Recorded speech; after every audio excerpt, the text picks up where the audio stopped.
everyone. I'm Larry Ridley. You're tuned into the NFL on EA Sports.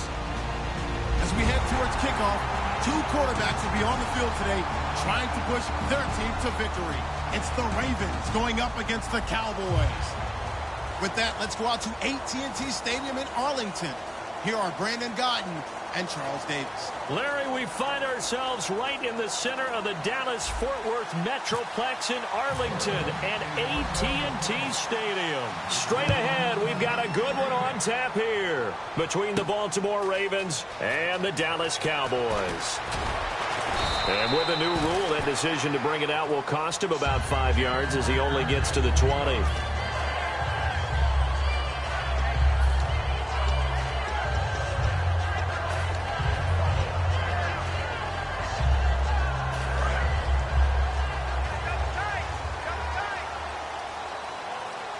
And the D-line pinching together must be expecting the run.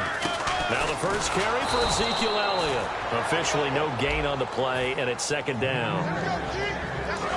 Okay, starting lineup time offensively, Charles, for the Dallas Cowboys. And how about them at number 4 in the 2016 draft? Big needs on the defensive line. And they go with the running back. They go star power. They went star power, but Ezekiel Elliott, in a lot of ways, was exactly the right decision. When they had winning success in 2014, they did it running the football. Elliott can do that for them again.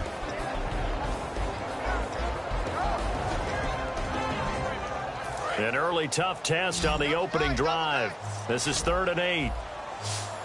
Let's go. On 3rd down, it's Prescott. He completes it to Bryant. And he's going to have the first down yardage to the 35. They give him 13 yards there on the play and a fresh set of downs. I like that one, partner. They go back-to-back with excellent gains. And really, it shouldn't be a surprise who they were throwing the ball to. He's their best guy. Yeah, we knew that they would get him involved early. They're doubling down on getting him involved early. Don't be surprised if they'll come right back to him again. They haven't shown the propensity to be able to stop him. Well, they know how to protect the pass, but sometimes cornerbacks, they can also stop the run, can't they? Is that what we call a complete corner? Yeah, because we're so used to these guys just being defenders in the pass game. How about the guys who can come up and make the tackles? That's what we just saw there for no gain, too. Call it a 3-yard gain, and they're going to face a 3rd down. So still in search of the first down after that last completion. Now the Ravens bring out an extra defensive back here on 3rd down. Could be a blitzer. Here's Prescott, and this is going to be incomplete. Dez Bryant, the intended receiver, and it's 4th down.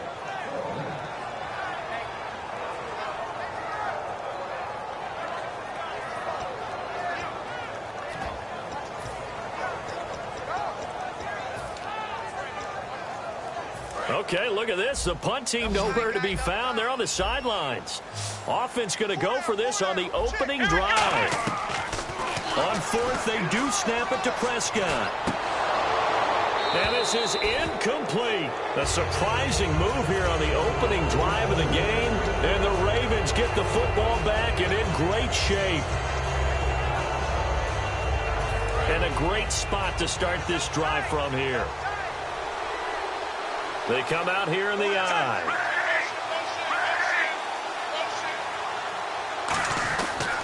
Now a carry here for Terrence West. And this one's going to go the wrong way. Losing yardage back at the 42. That's going to go as a loss of 4, and it'll be 2nd down.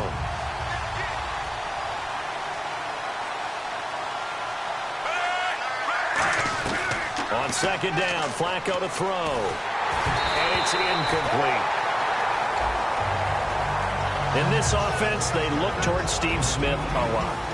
It's a good idea because if you don't, you're going to hear about it. No one plays the wide receiver position angrier or better than Steve Smith Sr. 3rd and long for Joe Flacco. This time for Smith, and it's intercepted. Picked off Byron Jones. And a big turnover there as his guys will get the football back.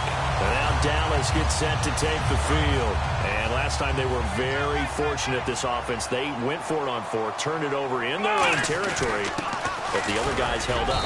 They didn't give up any points. So how about the guy with the #1 headset on the sidelines, the head coach?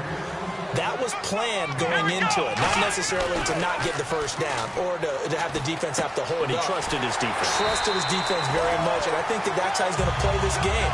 Go for it, be aggressive, because I've got the wild bunch backing me up over here on my own sideline. Now we'll see what his offense can do.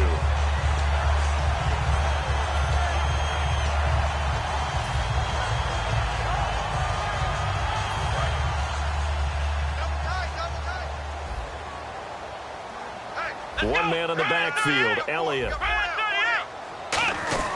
He'll get the football here.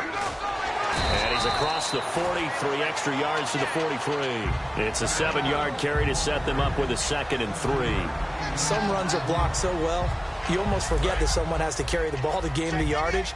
The leverage by the offensive line to create space up front, really well done. Now Prescott, and this is caught. A spectacular one-handed grab there. 15 yards through the air and a first down.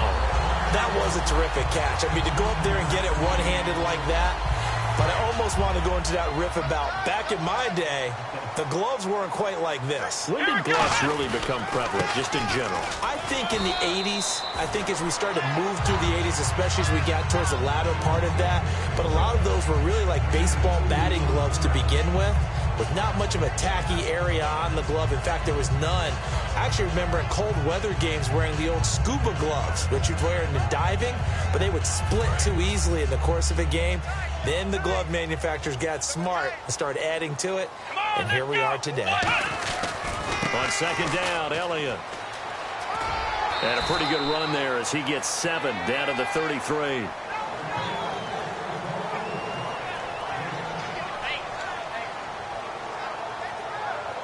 And this should be the final play before the quarter ends.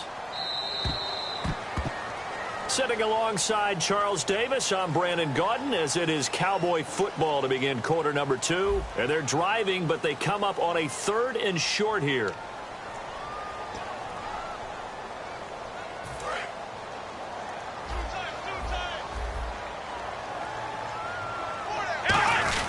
They'll try and run for it with Elliott. And he's able to pick up the first down here before he goes down at the 26. Everyone understood their role on that play. 3rd and 1. You know, the defensive guys, they're trying to get down and get low and get leverage on the offensive lineman, but they didn't allow that to happen. They created a crease and allowed him to get through for a first down. They go play action here on first down. And this is caught at the 8. And they do get him down, but he's inside the 5 all the way to the 3. So on that play, defense was in the zone. They ran a crossing route offensively, but the defense there, you got to be good with communication, don't you? You certainly do, and it's not something that is really evident when you watch it on the screen. But everyone's talking, communicating, pointing, and it keeps you from chasing receivers because you have a specific zone you have to cover. When a receiver's in your zone and he crosses to another. And he'll get in. Touchdown, Cowboys. Ezekiel Elliott taking it in. And the Cowboys are in for 6. And there you go. Nothing really too complex. Block, keep your assignments, let them run it in. They did it. Fundamental football. Good blocking, beats good tackling on that play. End result, touchdown. Bailey now to kick it away after the touchdown. This will be taken very short. And they're going to have really good starting field position here as that's taken up close to the 40. And the Ravens taking the field. And following the interception, we'll see what they can put together on this drive. I hear my old college coach right now. He always used to tell us before every game, the team making the fewest mistakes will win. What they're hoping is that that last mistake is their only one of the game. Coaches, that's all they talk about, turnovers, right? Minimizing those and maximizing opportunities. Incomplete on first down. Now Flacco on second. He rifles one that's intercepted. Picked off by Brandon Carr. And now off to the races down the right side. And he takes this one back into the end zone. And the Cowboy defense has a touchdown. Now that was a beautiful play. A pick 6. How would you punctuate something like that, partner? What do you mean, with an exclamation mark? Exclamation mark, a big word. What would you do with that? Ampersand? I like it.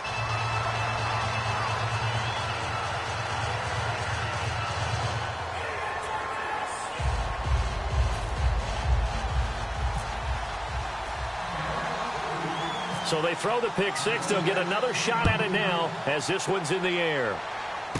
Moore now on the return. And he'll take it back to about the 19-yard line. And now Baltimore gets set to take the field.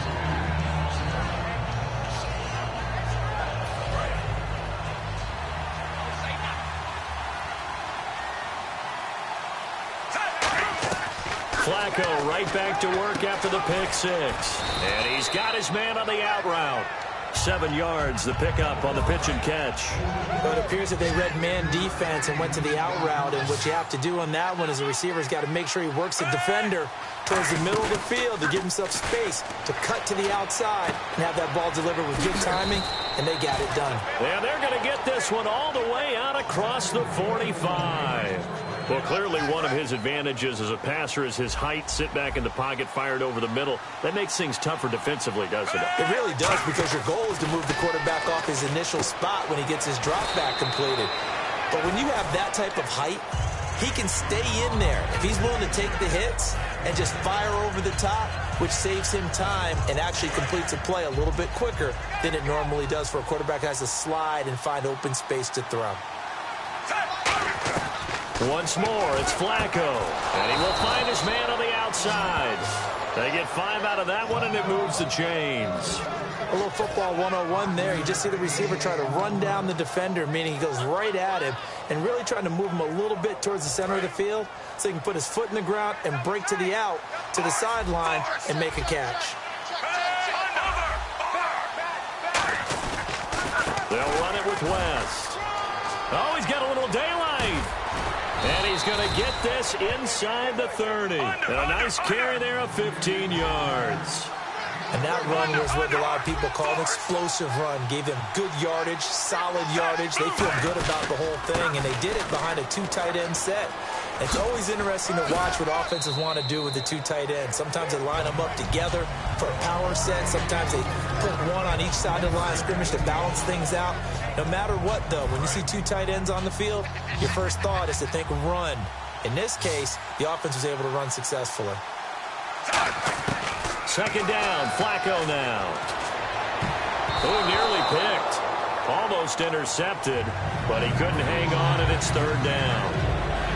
I know that interception was dropped, and it would have been their 3rd of the game, and I will guarantee you, in the huddle, on the bench, all the defensive guys have been talking about is, we've got this guy right where we want him. Who's going to get the next one? It almost becomes a challenge, and they missed a golden opportunity.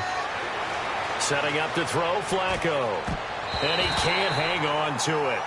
Nearly picked. He's known for his hands defensively, but instead it just brings up 4th down.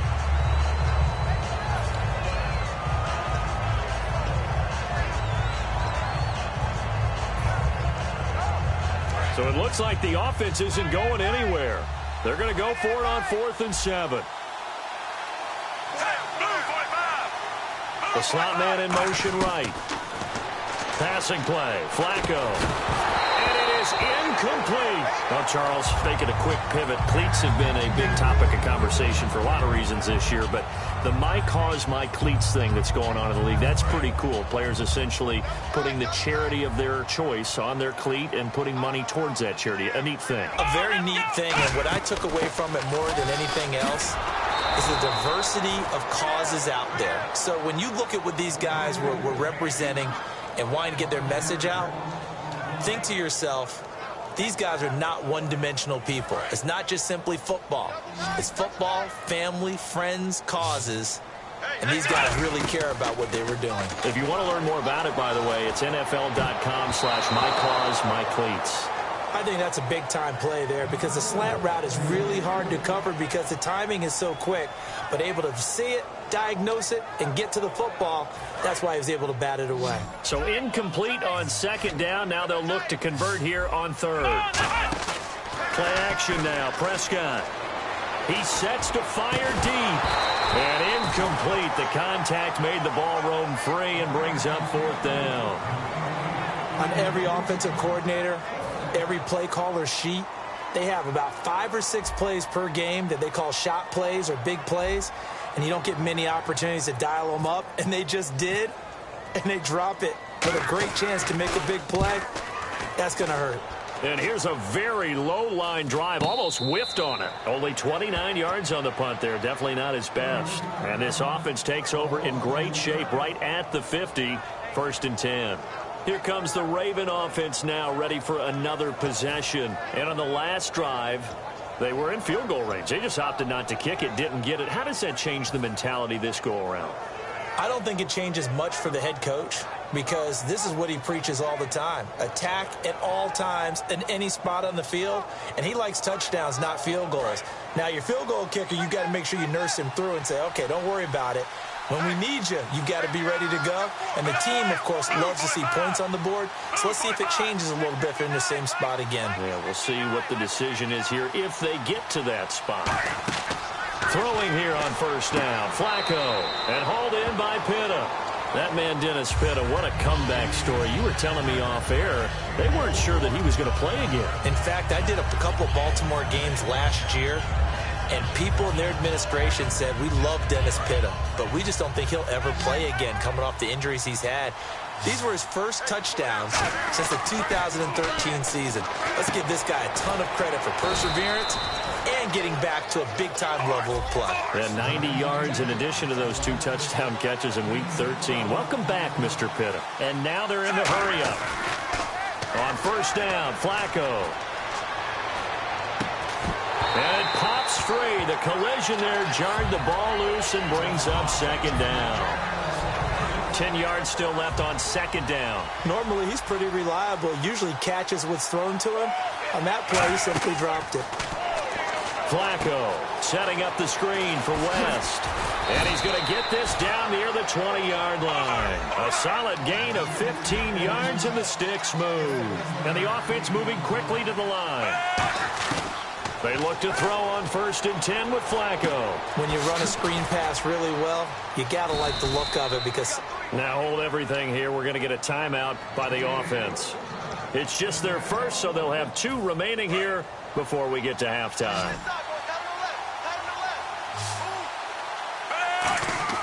They go pass again with Flacco. And for the 3rd time here in this half, it's intercepted. Picked. There he goes, right side. 30, 10, 5, and he takes this one back into the end zone, and the Cowboy defense has a touchdown.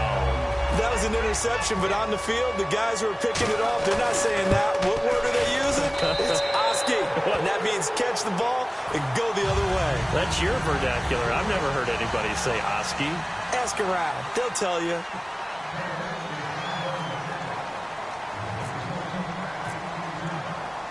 So they'll get another shot on offense following that pick 6. And now the kick is away.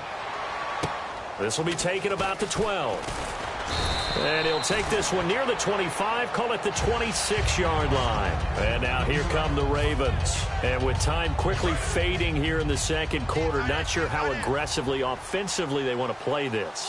I think we'll find out just how much they trust their guys in this situation if they decide to take a shot. Now they set up the screen. That's complete. Now whistles come in. We're going to get a timeout here by the offense. So that means they're down to 1 remaining here as we head toward halftime.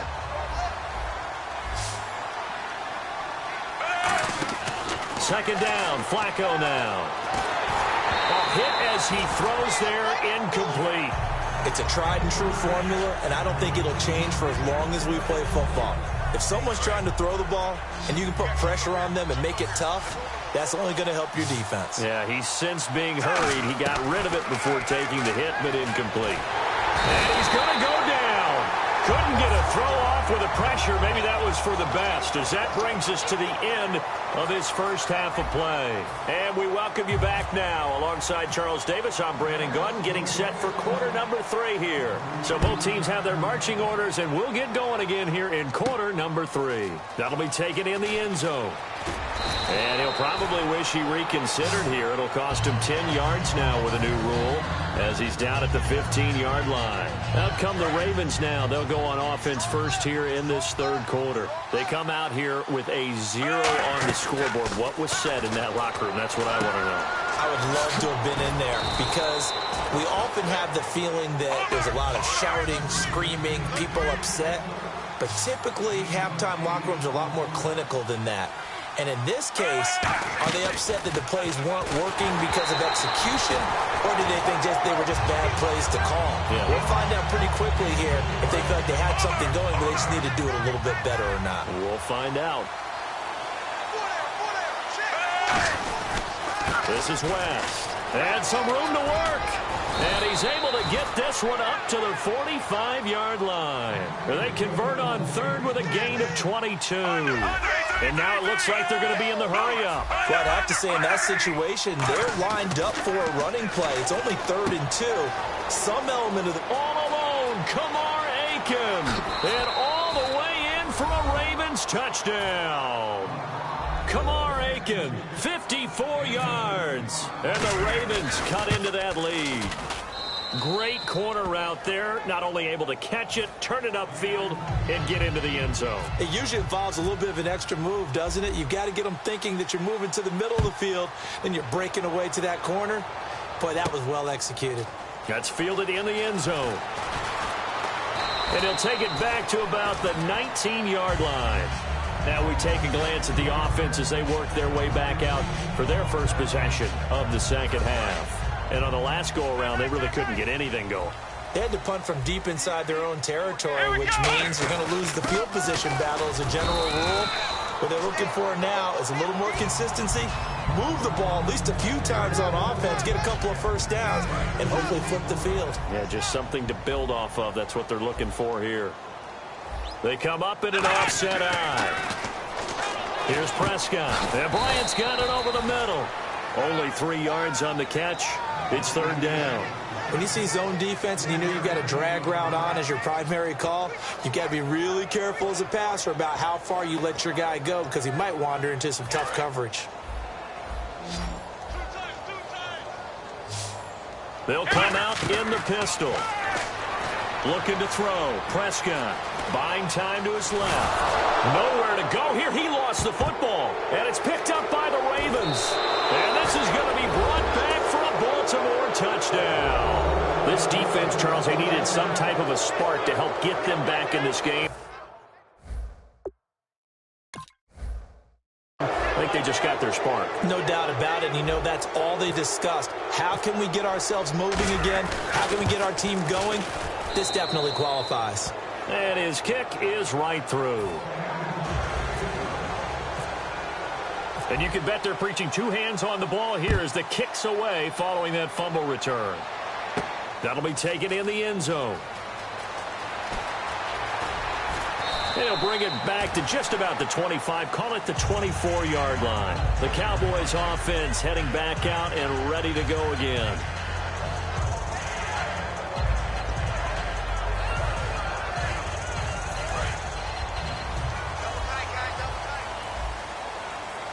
They'll come up now in the Wildcat package. The Wildcat, McFadden. Here's Elliott.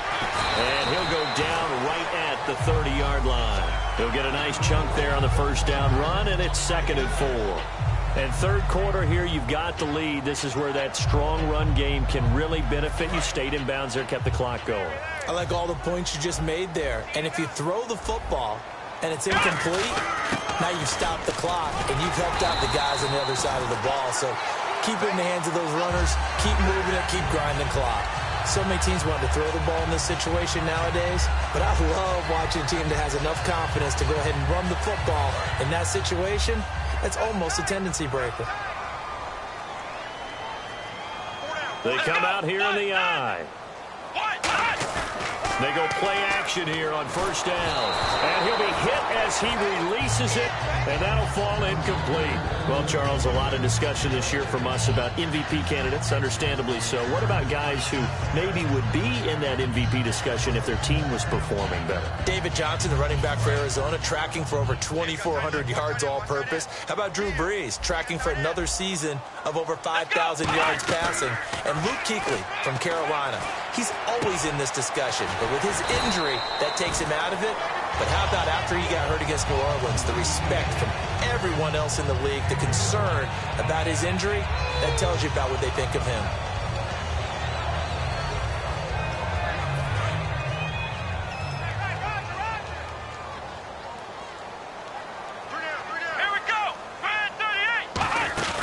first down carry by Elliott.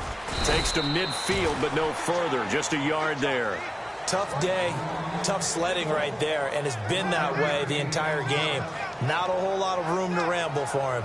Yeah, you're right. It's been that way all afternoon. Didn't get a whole lot better there.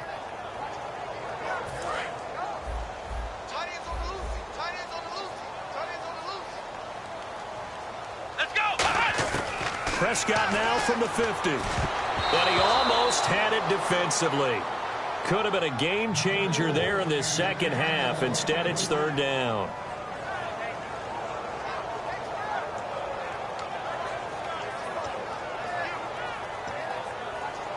Offense in a little bit of a bind here. 9 yards to go on third down. Bryant, the lone receiver, left. Play action now. Prescott. He's got time. Got a man. It's complete. Williams. And they're able to get this one down to the 25. He's such a good route runner. Shows it there on third down. Very proficient and a good pass. And you know what I've observed over the years in the NFL? The better a route runner you are, the more confidence your guy's going to have in you to go to you in important times because he can trust you being in the right spot, and they connected there and picked up a first down. Give him 9 there on the first down completion. That was a nicely run slant route, and what the receiver's trying to do is make the defender think he's going upfield for a deeper route and then breaks it off, usually after about 3 to 4 steps, and cuts towards the middle of the field. And now what he's trying to do is use his body to keep the defender away from the football and get the quarterback a really nice target. Give him 3 yards and a fresh set of downs. Now that's the way to do it. Hand it to someone with vision and good footwork, and add in a little bit of power, and you find a way to pick up first downs.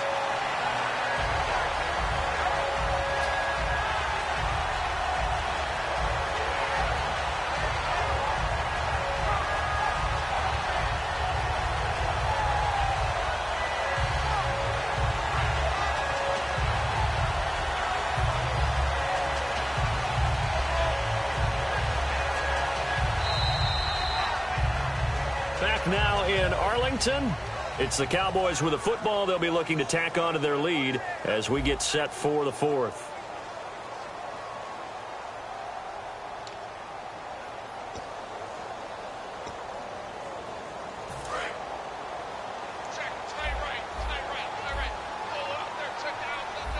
They come up in an offset eye.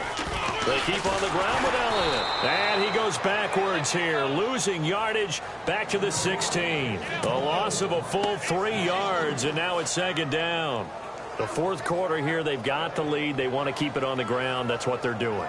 Smart football. Keep the clock grinding. Keep it going. But you got to figure now, they're going to see more people stacked up at the line of scrimmage as they try and bleed it out.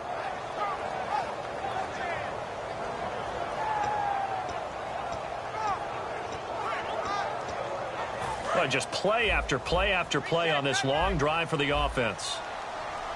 Again, we'll see the pistol here.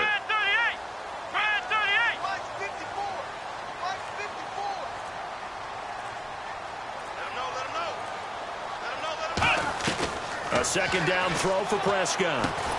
This will be caught at about the 5.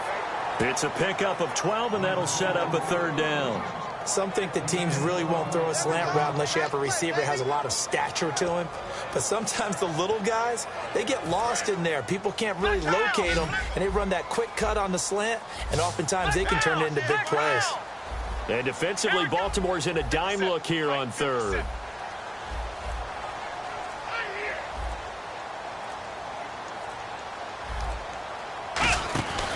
They go back to Elliott. He's been busy.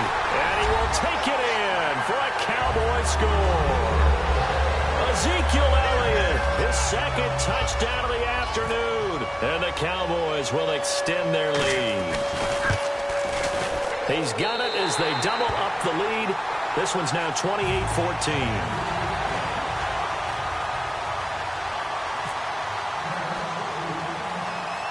Bailey now to kick it away after the touchdown. This will be taken short. And they'll going to be set up with good field position here as he gets this up over the 40-yard line. And now Baltimore gets set to take the field. And they're going to need another score. Got one last time, but still down here. When you're playing catch-up, every possession becomes crucial, doesn't it? It's vital. And his pass is intercepted for the 4th time today. Picked off by Brandon Carr. The offense for the Cowboys now working their way back onto the field. And that last drive, a long drive, but not just that. They had a great air attack going. Do they stick with that? I would think that they would, because if they were competent enough to do it on the last drive, starting backed up in their own territory, why would you change anything? They've got to be confident about what they're presenting and continue to do so. Yeah, because the secondary, they really look clueless. And that was amazing because that drive went and went, no adjustments and no big plays by the defense to knock the ball away. They come out with one back and 3 tight ends.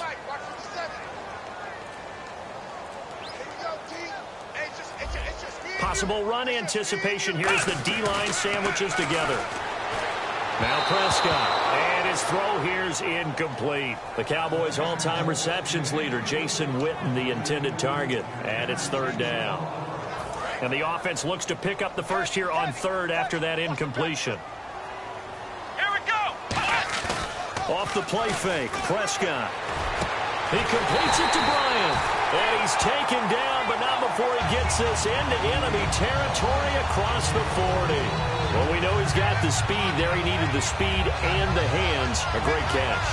And because of that speed, you have to respect it as a defender. So you have to either play off or make sure you're somehow in contact with him.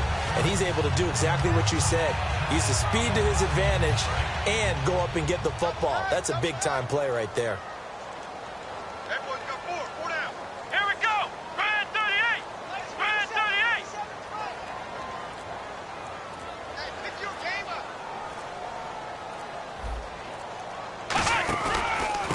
Counter, Elliott.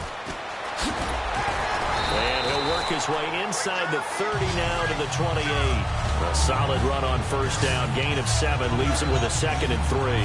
I know that every now and then we get in those meetings with coaches, and you almost want to roll your eyes when they talk about staying on schedule when they're moving the football. But would you say a 7-yard run is ahead of schedule? 4th quarter with a lead, you love that, don't you? No doubt about it, because staying on schedule is trying to get 4 downs on 1st down. They did that plus 3.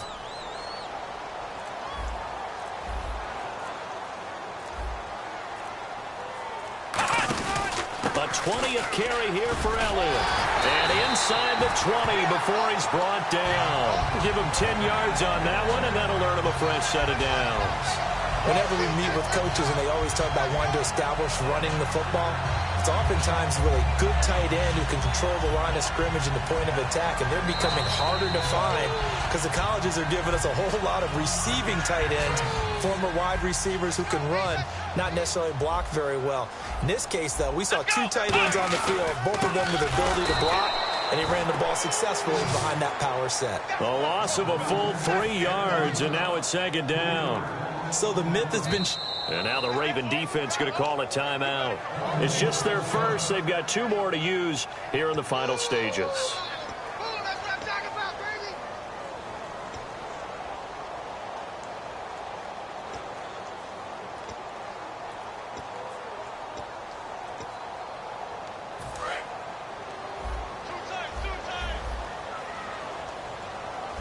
One man in the backfield, Elliott. Throwing here, Prescott, and that's incomplete. Gavin Escobar, his big tight end, was the intended receiver, and it's 3rd down. And that was incomplete, but I don't know how much of that falls on the quarterback. He was pressured. Brandon, the rush showed up so fast, the quarterback had no chance to get the ball downfield. And they've got an extra defensive back out there now on 3rd and 13. Under a heavy rush, and down he goes. And now the Ravens are going to take another timeout. That'll leave them with just 1 remaining in this 4th quarter of play.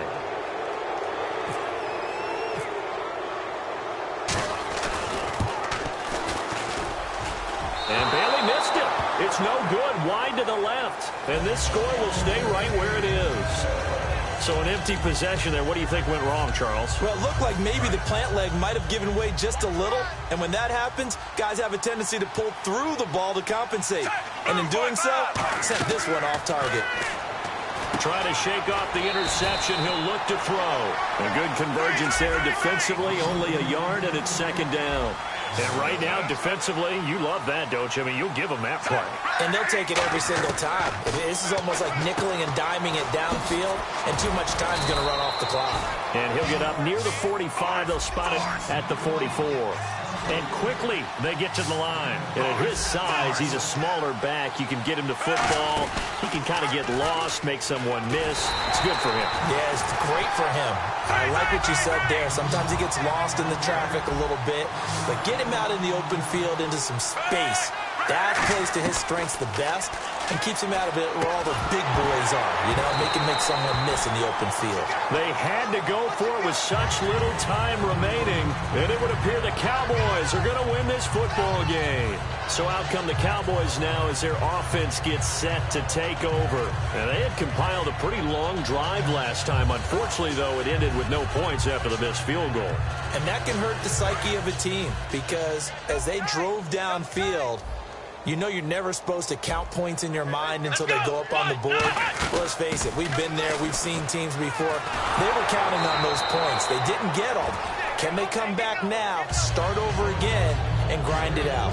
That's a good play by the guys on the defensive side of the ball. Held them to a gain of 2. And that changes the playbook a little bit now for the guy calling plays. 2nd and 8. Now he's got to probably think about going to the air instead of maybe staying with the ground game. Well, Prescott here to throw. Caught left side, Williams. 4 yards on the completion, and it sets up a 3rd down. He had time, was able to survey the field and find a soft spot in that zone coverage. And that's where it gets difficult for a defender. Now, hang on here. Timeout called by the defense. It'll be their 3rd and final timeout, so as they talk things over, we'll step aside.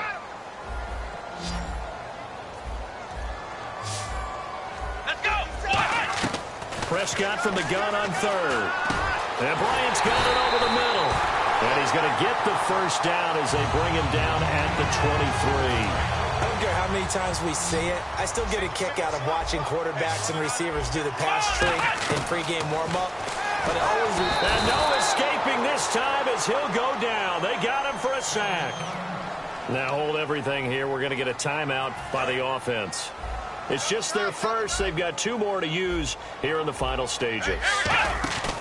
They play fake to Elliott. Now Prescott. Got a man over the middle. It's Williams.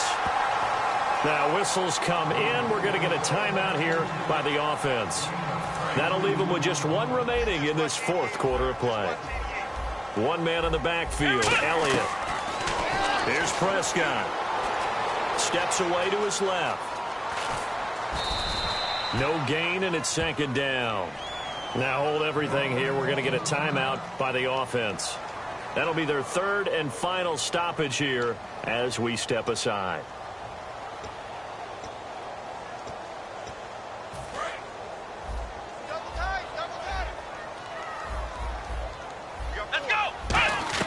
Prescott now on 2nd down. And he takes it in for the score on the game's final play, so it doesn't affect the outcome, but a little whipped cream on top to their ending. Or as our friends in Bayou Country would say, that's a little lagniappe, a little extra on top. And it's up and good. So we had action to the very end.